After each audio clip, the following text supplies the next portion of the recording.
Welcome to Nature Bats Last on the Progressive Radio Network. It's NBL on PRN.FM. Today's song comes from regular contributor Afrazen, who wrote the usual theme song for this show for me and my work. You just heard E-Race, the B-side of Nature Bats Last. This September 5th, 2015 edition, episode 109 of Nature Bats Last, comes to you live from San Antonio Village in the Cayo district of the Central American country of Belize. This is Guy McPherson, creator and founder of the show, and I'm joined today by friends. Specifically, I welcome the sometime co-host and sometime guest host of the radio show, my co-author and partner, Pauline Schneider. We are joined by three guests here in the outdoor studio known as the Maya Mountains of Belize, longtime friend and occasional guest of the show, the thoughtful wanderer Paul Marcotte joins us, along with new friends Sara and Glen Osborne, who made the trip to Central America from eastern Canada and western Mexico, respectively. Finally, we are joined by the third-time guest of the show and personal friend, radical journalist Dahr Jamail. Dahr is calling from his home in the northwest corner of Washington State. I've been threatening or promising, depending upon one's perspective, to retire from the NTHE scene and follow my own message. I'm becoming increasingly serious about doing so, despite ongoing attempts of the trolls and the deep state to keep me engaged and embattled. So, with actual retirement as my goal, I will be hosting this show today for the final time. I doubt this will mark my final appearance on the show, if the system holds. I'll be handing the reins of the show to my real friend, Kiwi Kevin Hester, effective with next month's show, which is scheduled to air on October 3rd, 2017. The show will air monthly, at least at the beginning, as it has for more than a year, and I will join Kevin as co-host or guest when the opportunity arises. As my public presence winds down, huge thanks to everybody who's contributed to this show. I've enjoyed thoughtful guests and wonderful listeners since the show launched on August 6th, 2014, more than 3 years ago. I'm confident Kevin will continue the tradition of the People's Radio with thoughtful guests, listeners, and callers. We are taking your calls on today's show for us and for our guests. First, we'll chat with our guests for a bit and then prepare to give us a toll-free call at 888-874-4888. That's 888-874-4888. Let's start with the thoughtful wanderer, Paul Marcotte. You first joined this show as a guest for our second episode way back on August 13th, 2014. You are here in San Antonio Village for the second time after a 3-day delay courtesy of Hurricane Harvey. You visited me at the Mud Hut in New Mexico on 7 separate occasions. What brings you here this week to Belize for the second time to make a visit? Thank you, Guy and Pauline, and our new friends here as well, for having me come down and spend time with you. You know, it was a very easy decision to make. Things have just speeded up in an enormous way with regards to what's happening with the climate. And I don't think, and I haven't thought for quite some time, that any of us are going to be around too much longer. And I couldn't think of people that I'd rather spend some time with prior to everything going to hell soon. So, and in light of, the trip down, we already got canceled in Houston coming down. So the trip is shorter than I had expected. And now with Irma and Jose trundling along in the ocean, it looks like we may not even get out of here. So I'm happy to be here. Thank you for being my dear friends. And it's gonna be an interesting next few days. Let's say that. Could be this is the end, just like Afrazen sang to us moments ago. It could but be. It seemed rather short. Thank you for that, Paul. Sara, we first met in person last Friday at the Belize City Airport after becoming friends online several months ago. You're a web designer and farm sitter. What compelled you to make the long trip from eastern Canada, interrupted with an unexpected 24-hour stay in Atlanta, again courtesy of Hurricane Harvey? I'm assuming you want the short version, right? Whatever. Well, like you, I travel all the time just to see as much as I possibly can while I still can. And I had a 2-week window, and you were in Belize, and I've never been to Belize, and I would rather want to come and visit you and see you in person before I die, preferably. So that's why I'm here. That's great. We don't want to see you after we're dead, that's for sure. We'll be a little busy with other things that being turned into compost and so on. Glen Osborne, as with Paul and Sara, you're originally from Canada. I find myself surrounded today by people who add extra U's and S's into their words. You arrived in Belize Sunday from your home in Mexico. In a short bit, what's the story behind your adventurous trip here by way of Guatemala? Well, thanks for letting me join you here in Belize, Guy. I'm honored.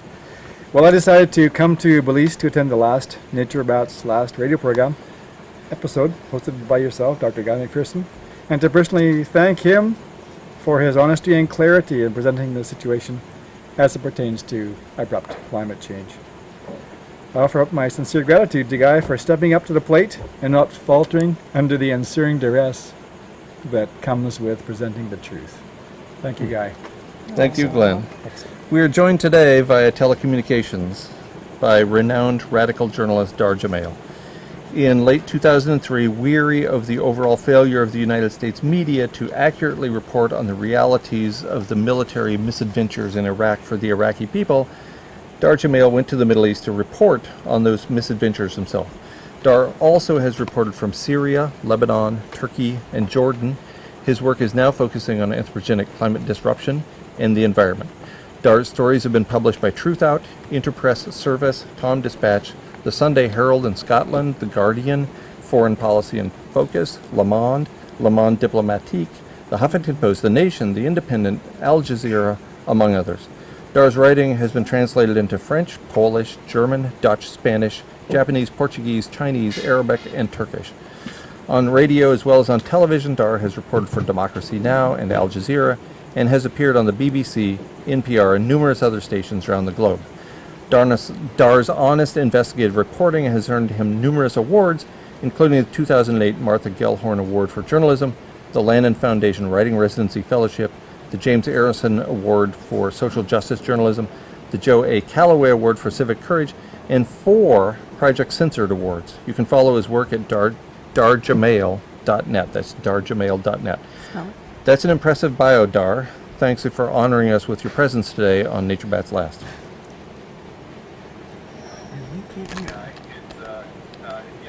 It's a body of work, but all of that really, I think now is largely irrelevant in the scope of what is upon us. So I think it relates to what's happening. As cataclysmic as the occupation of Iraq was and continues to be for that country, everything now pales in comparison to what we're here to talk about. Yeah, it's quite fitting that you join me in conversation as my public presence winds down. You first interviewed me about the topic of abrupt climate change during late 2013. Nearly 4 years later, as the evidence continues to accumulate, neither of us seem so crazy as we used to, and as with me, I'm certain you don't want to be right about the direction this is headed, but you're just connecting the evidence here. Can you tell us about your journey so far along the path to abrupt climate change, hurricanes and all? Well, coming across your essay where you connected all the dots years ago, and I came across it probably about 2-3 months before I interviewed you for that piece I wrote for Tom Dispatch, Are We Already Off the Climate Precipice, which we published in December of 2013. And when I came across your essay of connecting all the dots, hyperlinking to every single scientific report that you cite, it took me several weeks. I was living in Doha, Qatar, working for Al Jazeera English, and I read that, and I went into kind of a deep depression, and it took me a long time to incorporate all of that information and data, and even more so what it means, reading all of that in one go and connecting all the dots as you did, and then kind of going through my own process of connecting those dots in my own way so I could take it in of what that really means existentially was extremely challenging. And writing that article I did, which featured your voice and several other people that I interviewed for it as well, talking along those same lines that, look, we're off the cliff, and It's not, are we going to mitigate this? Are we going to, can we change it, et cetera, et cetera. It's brace for impact, and then even more recently, it's how do we want to use the time that we have right now. And so that was really I've been following climate disruption for a long time. I've seen so much of it firsthand, living in Alaska from 1996 for 10 years, doing a lot of mountaineering and seeing the glaciers receding with my own eyes every single year, and other dramatic signs. But then, you know, that piece that I did where I interviewed you, Guy, and then all of my subsequent reporting since then has only gone on to confirm what you were talking about then. And now I'm working on a book called The End of Ice that the new press is going to publish next year. And I've done extensive travel around the world working on the book, from the Great Barrier Reef to St. Paul Island in the Pribilofs to the heights of Denali to Barrow, Alaska, to many, many other places in between. South Florida for sea level rise, which is interesting that I was just there earlier this summer, given a Category 5 hurricane headed that way as we speak. So all of these field trips have basically led me to the fact that I write a monthly climate disruption dispatch for Truth Out. And when anyone reads those, they're always very apocalyptic, just like your work, Guy. When you put all this information in one place, it really gives people a clear picture of how far along we already are. But when I've gone into the field to do interviews with experts in all of these locations, what I'm finding is that things are even far worse than I thought. And I don't know if that's a product of just seeing it with my own eyes. It's partially that, perhaps, but I think it is that going out on the front lines, things are happening so quickly that it is worse than I read, because what I read is now outdated. I mean, it's almost like the climate is changing as fast as technology, right? That old joke, well, if you buy a piece of technology, it's going to be outdated in 6 months. I think that same kind of idea applies to what we're seeing with the climate, but in a lot of ways even faster. Yeah, I couldn't agree more. You know, every time I turn around, things are happening faster than expected. I've even written an essay called Faster Than Expected. And after hearing me speak, there was a woman in Washington State who created the blog Faster Than Expected at fasterthanexpected.com. That's all she does, is she includes links and articles about things on the climate front proceeding faster than expected. Now, you mentioned early on in your response here the issue of how you want to use the time we have. So let's start off with a personal question. How do you want to use the time we have? I know you're an avid outdoorsman and have been since your college days from Texas A&M University and then moving to Alaska. Are you going to continue along that front? What do you have in mind? How are you going to spend the time you have left? I absolutely am. Every weekend off work, I live right nearby Olympic National Park, and I spend as much time out there as I can. And I really, for example, I just did over the long weekend a long backpacking trip to a place called Anderson Pass in the Olympics, and I hiked up to about 5,500 feet to the glacial moraine of Anderson Glacier, which sits right at the base of Mount Anderson. It's the 10th highest peak in the park, and there's no more glacier there. So you're up on top of this giant moraine of this old glacial basin, clearly carved out by the basin, and there's a couple of snow fields because we had a heavy snow year this winter. There's the big aqua turquoise glacial lake, and there's no more glacier. And the way I look at it, and then I'm up there, and then as I'm looking west, you can see smoke coming up into Puget Sound from wildfires in Oregon, from wildfires over in eastern Washington and Montana. You can see this giant brown soot cloud coming up into the area. And then there I am standing basically at the foot of what used to be a pretty sizable glacier in the Olympic Mountains. And it's really, I look at it, and I got this wordage from you, Guy, of like, we're in a hospice situation with the planet. And if for any of us who's ever sat with someone that we love and care about who's very, very sick, possibly terminal, or definitely terminal, when you sit in that situation with them, you don't want to blink. You know, you want to remember every moment. You want to be there completely present, and you want to remember that time. And I feel like now when I go up into the mountains, that's my way of doing that with the planet. That's awesome. And you have had some wonderful experiences in the course of writing your book, your forthcoming book. So why don't you tell us a little bit about those? What's the best anecdote you can come up with from your recent travels? Something that's going away, something that's clearly been altered besides the glaciers that are going away, obviously.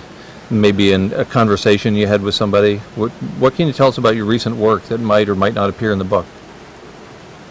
Well, it's, you know, gosh, there's been so many of those every place I've gone. I mean, it's been a really deeply profound experience, and I knew how far along we were before I started all of these book trips. But now that I'm on the back end of them, and I'm going to spend all fall just sitting in my office, getting this manuscript pulled together and finalizing it, it's even more profound when I look at it, when I pull it all together. And so I guess when you ask that question, one of them that comes to mind was going out to the Great Barrier Reef in early March, and I was going out there with a marine scientist named Dean Miller. And I interviewed him on the boat on the way out. It's about an hour and a half boat ride from Port Douglas out to the outer reef where we started our day.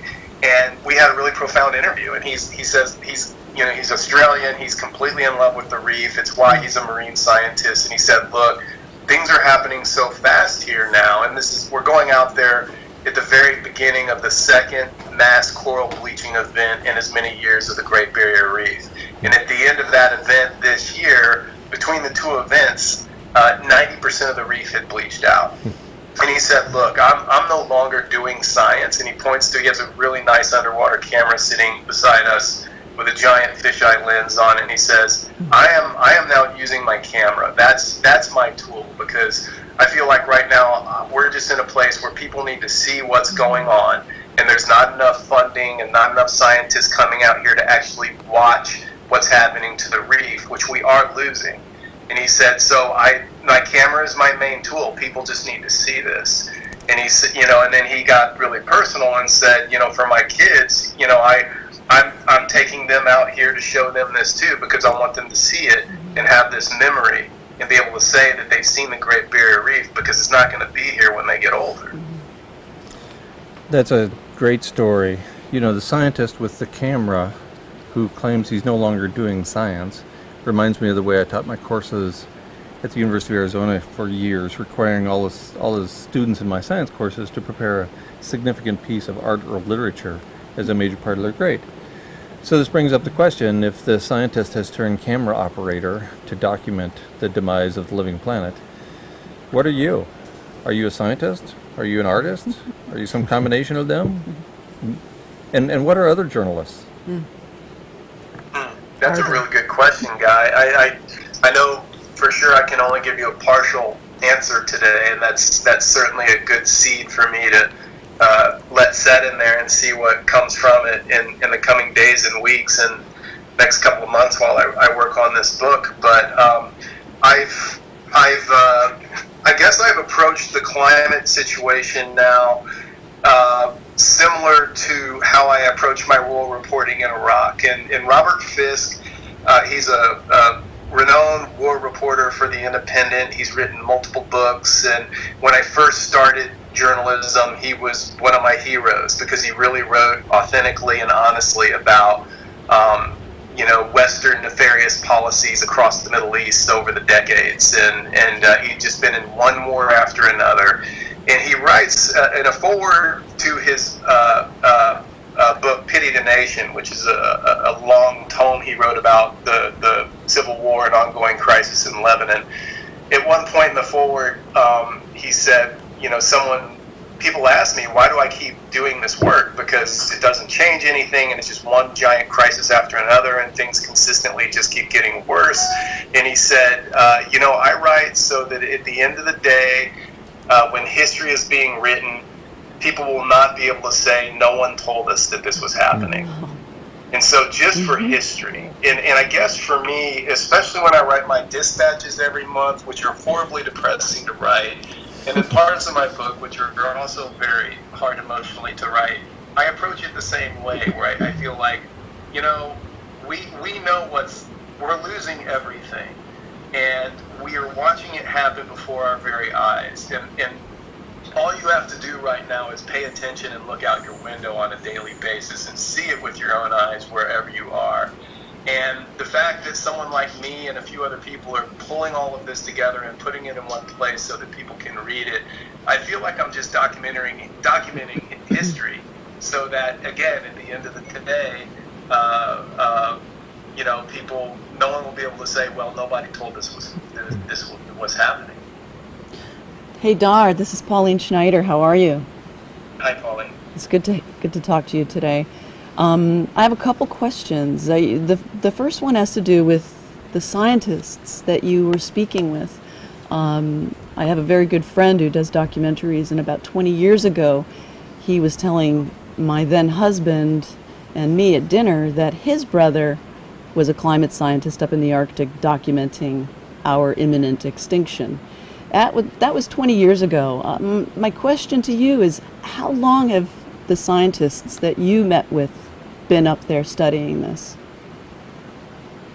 Well, it's interesting. I interviewed not up in the Arctic, but Nate Stevenson. He's a forester with the U.S. Geological Survey down in Sequoia National Park, and that's been he's a Sierra, a fourth generation person from the Sierra Nevada, and he, the Sierra Mountains, and I went out with him in the field earlier this summer, and it was again another apocalyptic experience of being down in the high Sierra, up around 7,000 feet.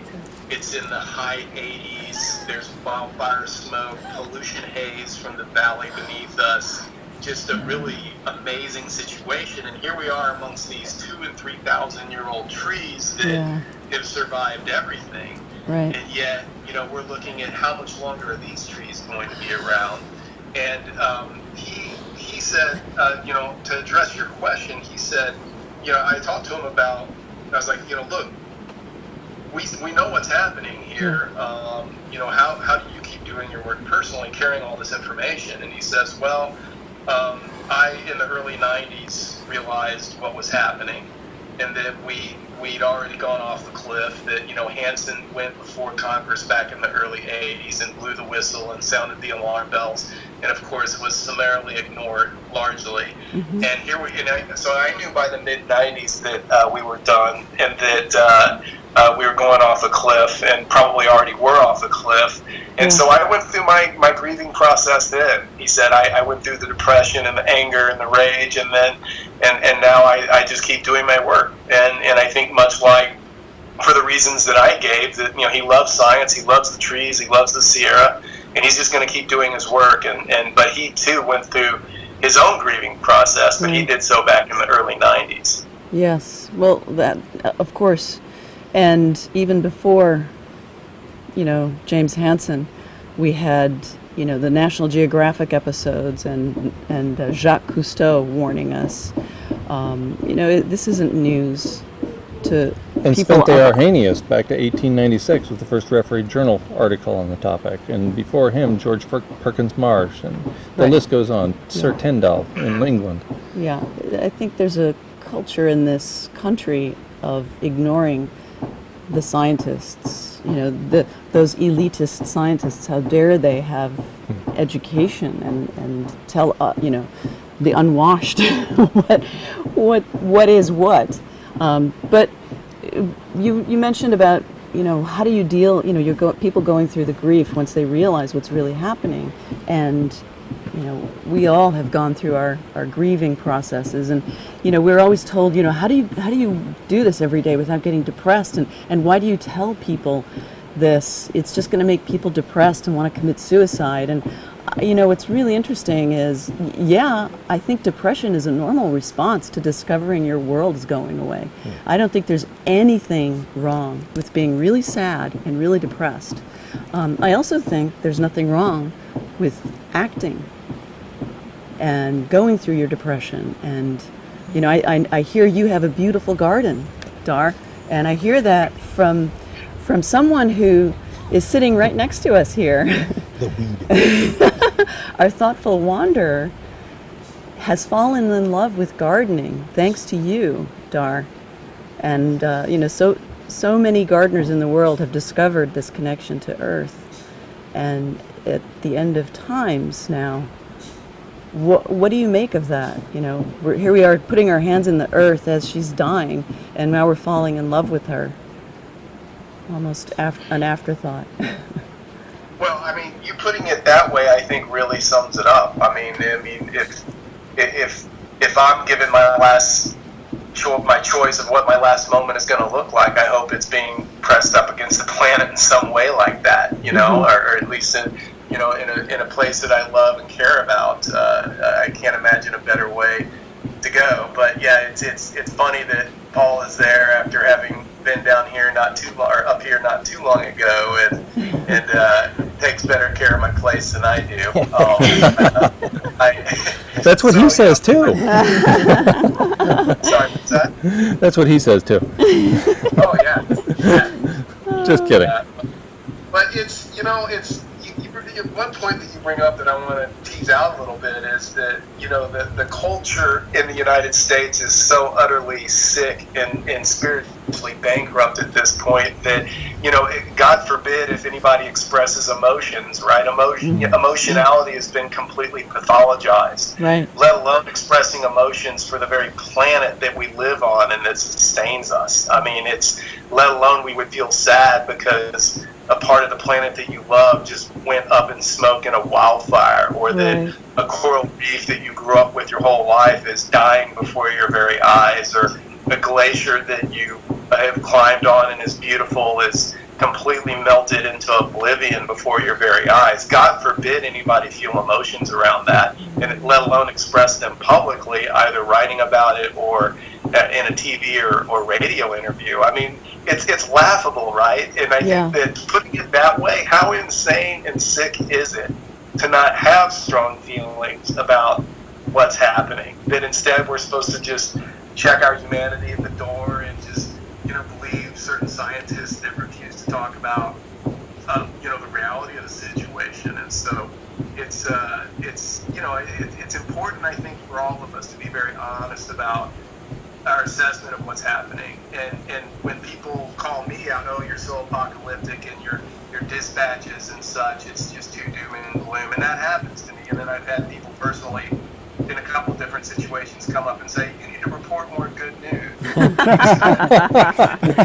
My response to that is this, and it's, first of all, let's be adult. Can we all just be adults here and look honestly about what's happening and deal with the responsibilities that come with that?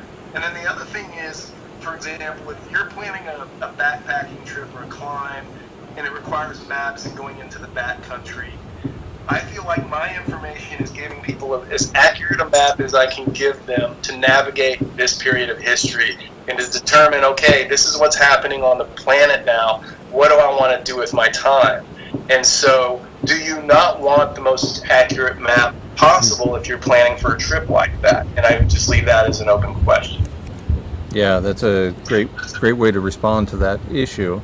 We are taking your calls. Dial us up toll-free at 888-874-4888, and we have a call from Benji from Berkeley. Benji, are you with us? I am.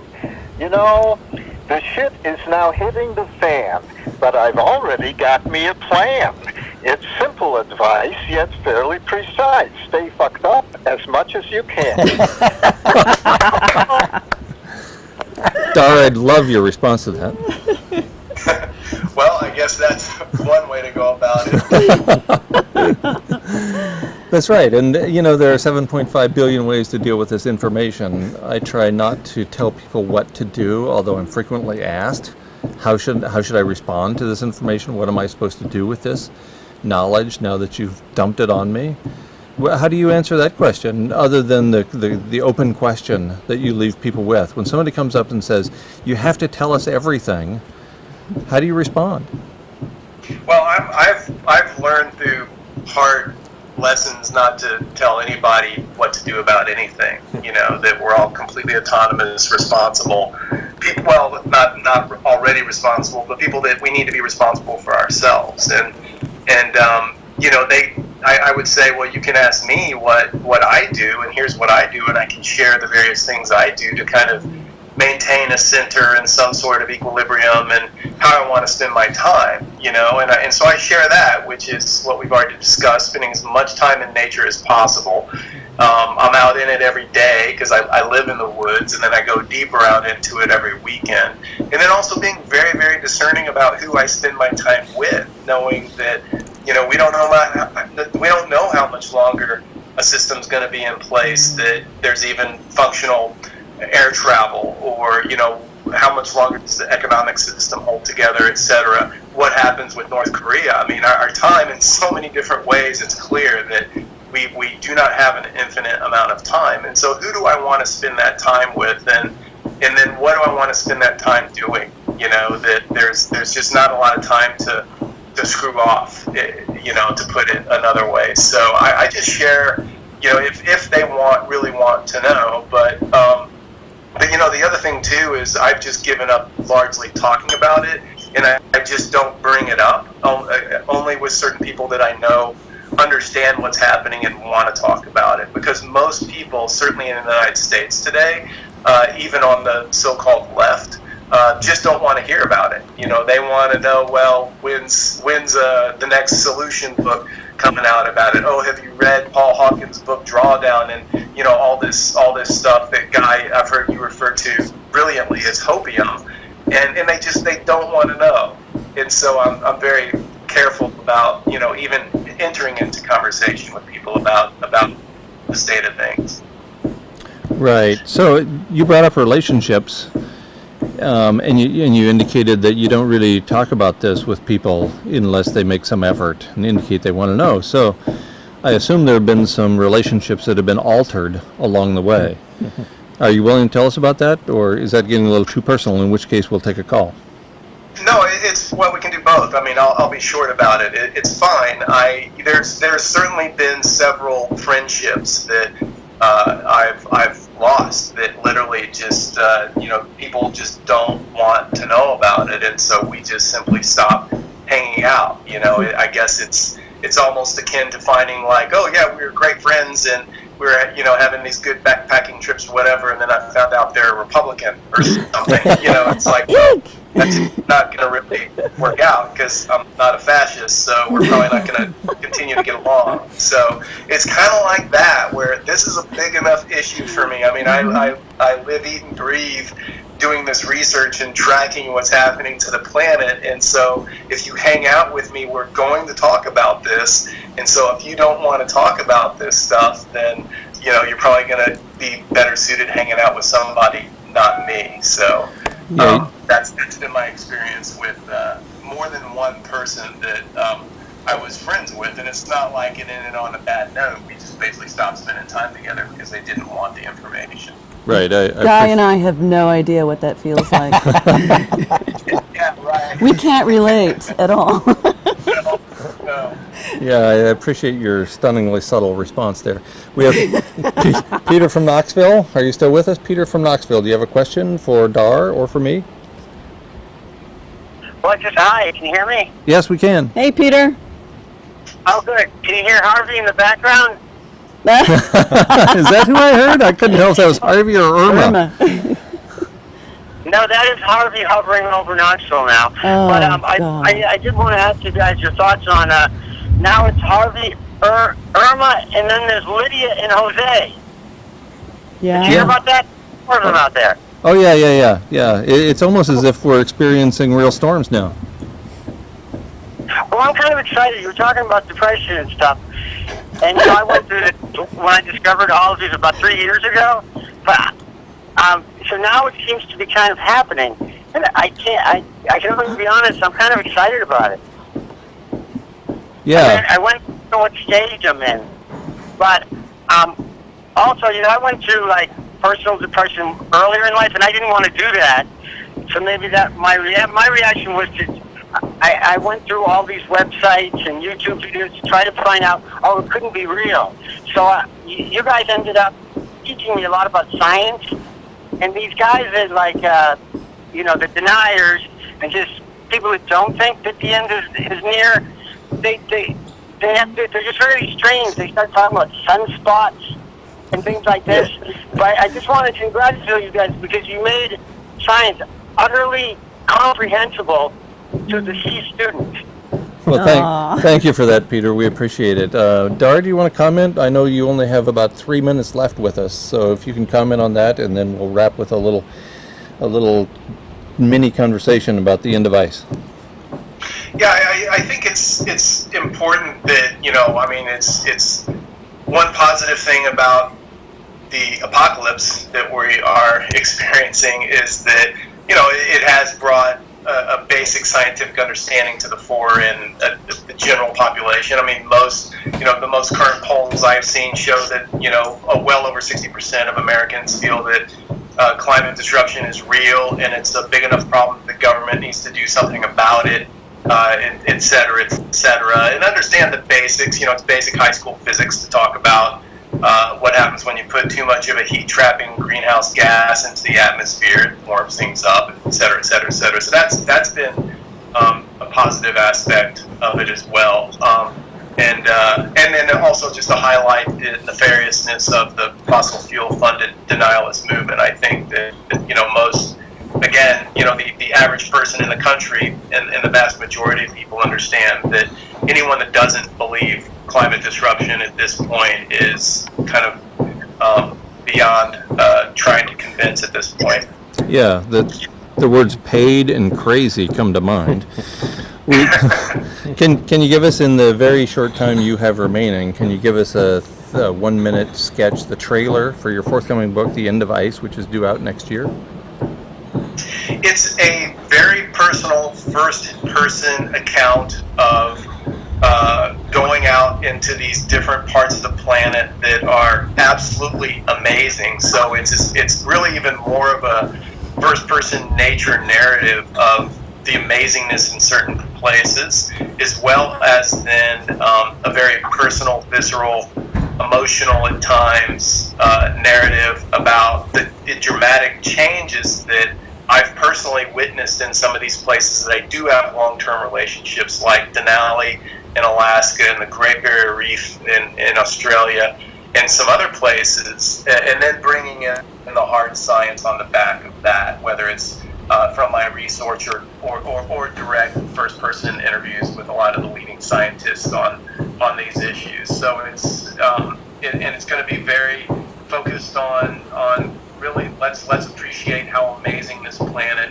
really is right now, to really try to bring that to the fore. It's not an activist book. It's not a book about let's change this, let's mitigate this, write your congressperson. It's none of that stuff. It's just a very real assessment on where we are, what's happening to the planet, and a very honest approach at that, as well as I think an adult approach, and one that my only goal of the book is that people will finish reading it and put it down and then just want to go out and be on the part of the planet that's the most important to them. That sounds great. It was late 1950s and early 1960s when somebody else was doing the same thing, a renowned scientist working for the federal government in that case. Rachel Carson published Silent Spring in 1962.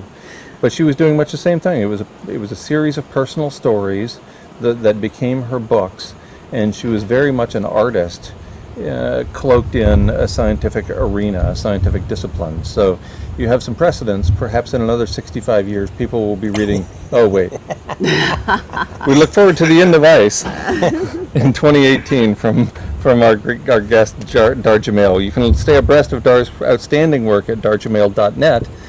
Thanks very much for joining us today, Dahr. We really appreciate it. Thank you, thank Dahr. you, Guy, and thanks all the rest of you. Good to talk with you, and be well out there. You too. Stay safe. Thanks, Dahr. And Dahr's name is spelled DahrJamail.net for our listeners. DahrJamail.net. Great radical revolutionary journalist who has sacrificed so much in the pursuit of the truth. He moved to Alaska after he got his undergraduate degree and at Texas A&M University. And he wasn't there long before he realized that politics were hugely important and the war machine in the United States was something worth reporting on. So he just threw away every aspect of his life that he loved, living in the great outdoors in Alaska, and moved to the Middle East to report on the military misadventures of the United States and crowd there. So again, thanks to Dahr, and again, we're taking your calls. You can dial us up toll free at 888-874-4888. You know, Guy, I was just thinking, Dahr is gone now, but I thought, it would have been kind of fun to ask him if maybe one of his next projects could be a sort of a comedy news show on Comedy Central, where he does a mock-you news episode of climate change and extinction and war. And I don't think anyone's done that yet, have they? No, I don't think that would appear on any mainstream television show. But why not? Because we don't joke about this. Oh, that's true. Yes. We just make up news. Because this is the last show, and therefore it's a celebration of sorts. I'm here with friends. Part of the celebration is going to be me telling you how wonderful I am. If you didn't know that already, because you're a regular listener. It's not the last show. No, that's not what I said. I said it's my last show as the host. Okay. And it's the only time, in all likelihood, the five of us are going to get together to have this celebration. That's true. That's very true. Mm-hmm. So I'd like to read an email message I received yesterday from Australia. Dear Professor McPherson, my name is Susan McKillicuddy, and I'm a lecturer at a university in Australia. I just wanted to offer you my sincere thanks across the miles for your courage, honesty, and calm sincerity in the face of our imminent end as a species. I have been observing the effects of climate change since the 80s and have been stunned by the increase in recent years of evidence that we are well past any possible turning point. Whenever I try to discuss this with students, colleagues, or friends, I am amazed at how quickly they seem to flick their denial switch after acknowledging that this is actually happening. It's beautiful in a way, too, because that denial will enable those of us who live in a state of privileged oblivion to carry on regardless until the you-know-what hits the fan. My own prediction is that we have 4 years left, tops, she's talking about as a species here, and like you, I still brush and floss, and am focusing what time there is left on appreciating beauty, being productive, and endeavoring in all ways to be kind and loving to others. I also allow myself to enjoy my favorite music, books, and films and hobbies. I'm also trying to dance and sing every day.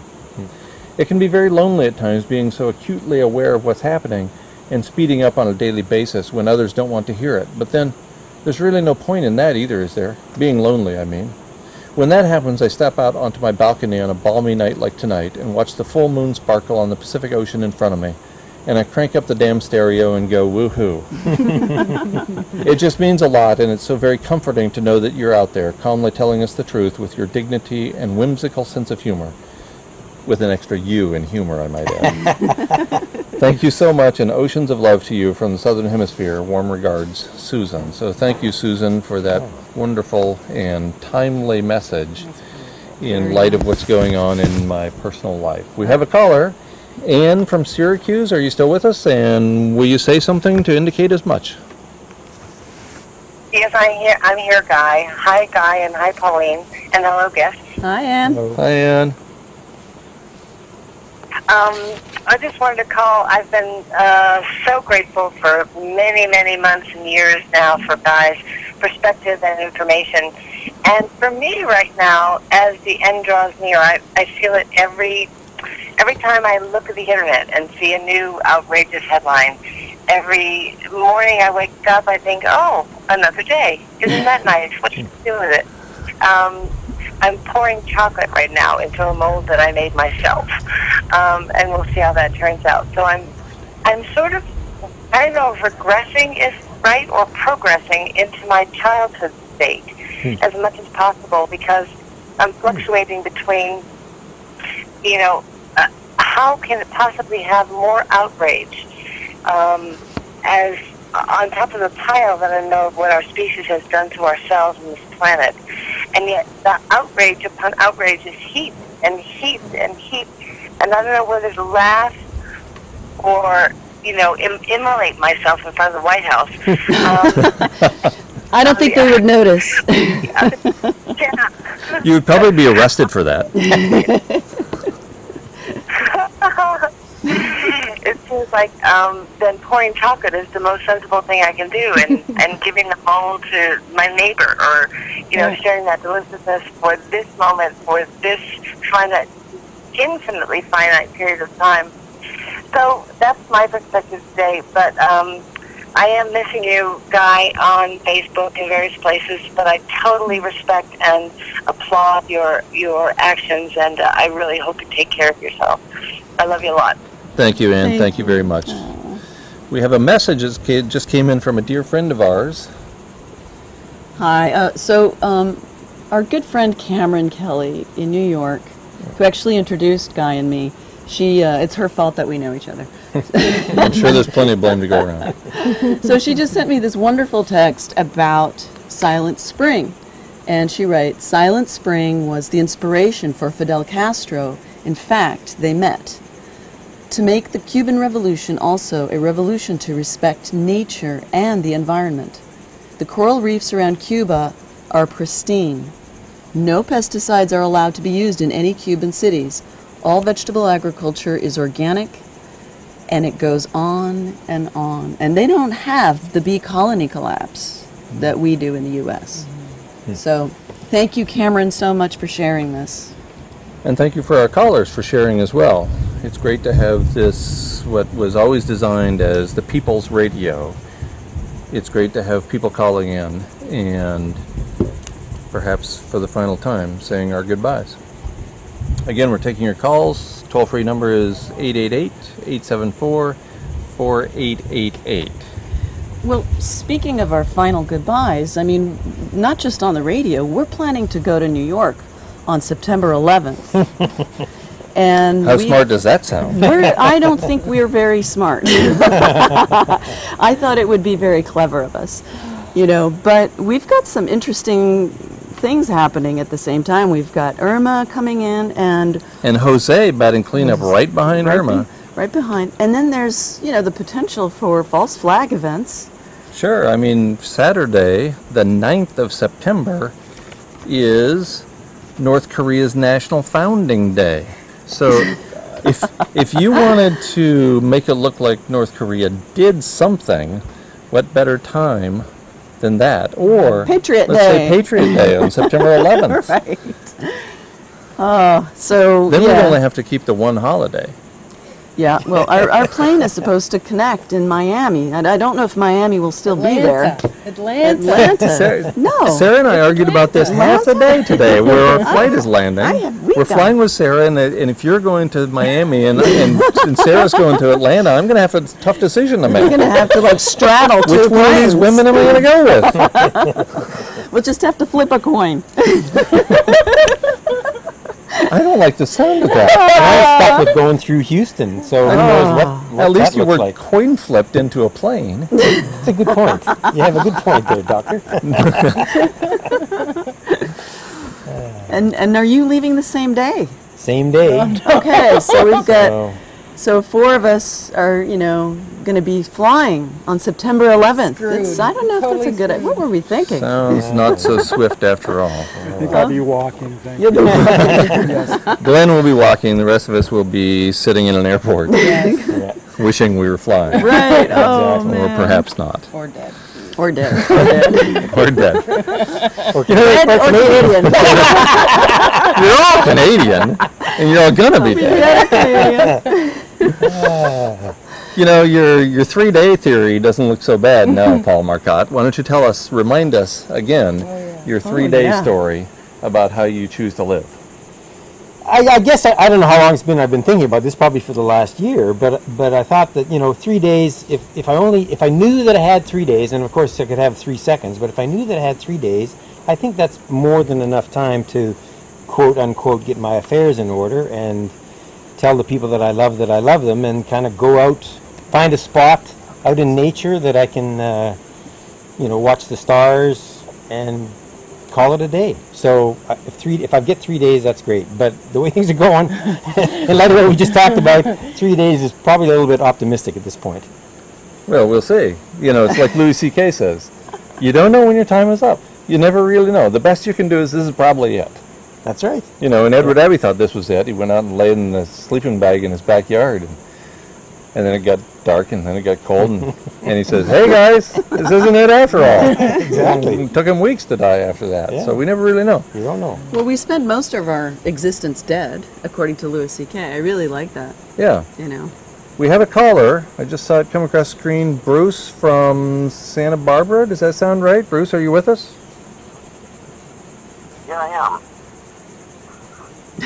Yeah, we got an interesting weather event on Labor Day yesterday in Santa Barbara where suddenly the sky got dark and a tornado, they called it a microburst, and I didn't even know what that was. And so the sky got dark and a tornado knocked over a bunch of palm trees right near the beach, and then it cleared up again. So it just reminded me of your work and how suddenly these things can happen. Well, and I'm wondering if you're planning on expanding the monster essay into a book as kind of, I would think that would be a great last essay if you take out the add in the humorous aspect that could be expanded into a great book. I'd love to read it if you choose to do that. Well, thank you. I appreciate that. We'll see. We'll see how much time we have. We'll see if we get through this September before I make any real commitments. Let's get through the weekend. We have this 3-day thing going on now. Blame it on me. But it's a great idea. It is a great idea. And it's something that we have talked about in the past. Yeah, that's a great idea. Thank you for the call, Bruce. And we have Brenda from Texas. Brenda, are you still with us? Yes, I'm here. What you got? Taking the call.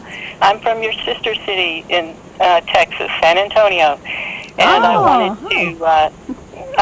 wanted to say first, it's good to hear you guys having a fun time, and also wanted to thank you for your work, your courage, your integrity, and because of becoming aware of the information you've provided, it did change some things for me and my husband and our life. And of all things, for what it's worth, a few months back, I came to this conclusion that if nothing else, we should try to figure out how to, as we're going out, be in a state of consciousness that offers up something that isn't a matter of, just trying to kill whoever's next to you and screaming with your hair on fire. So what I've just learned within the past month, I've been going to attending Quaker meetings, which I never would have imagined I would have done such a thing. I have considered myself atheist, agnostic, not interested, recovering with no hope of relapse.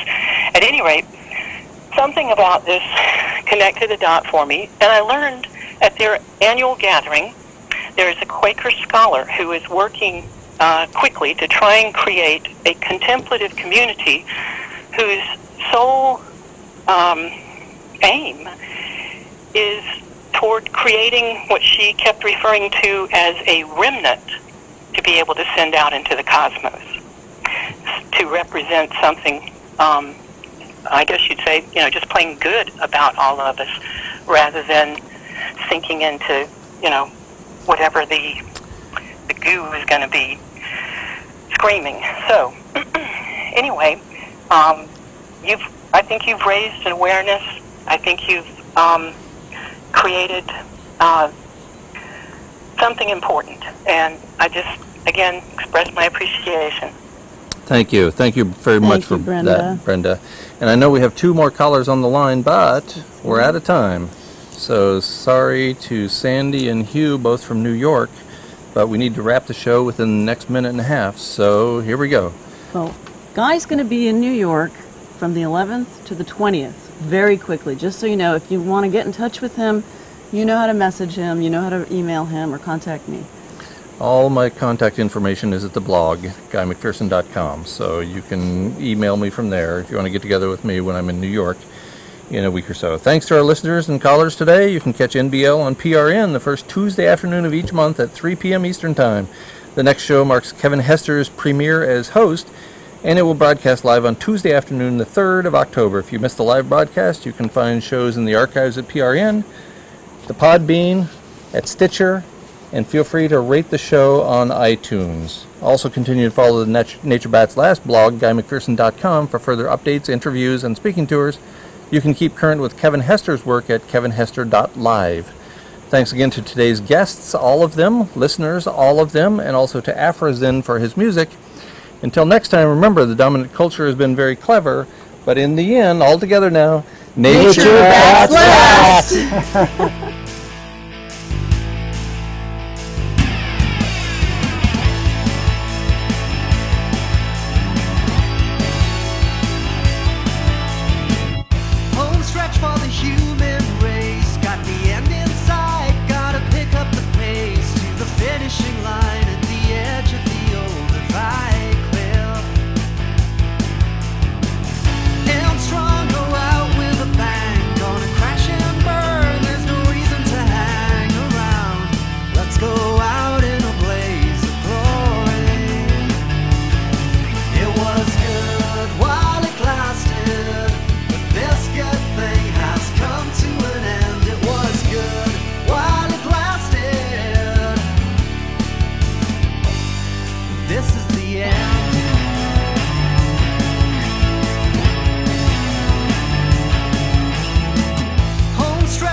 I call it die-off is because I see a really horrible future coming. It's not one that I want. It was good while it lasted, but this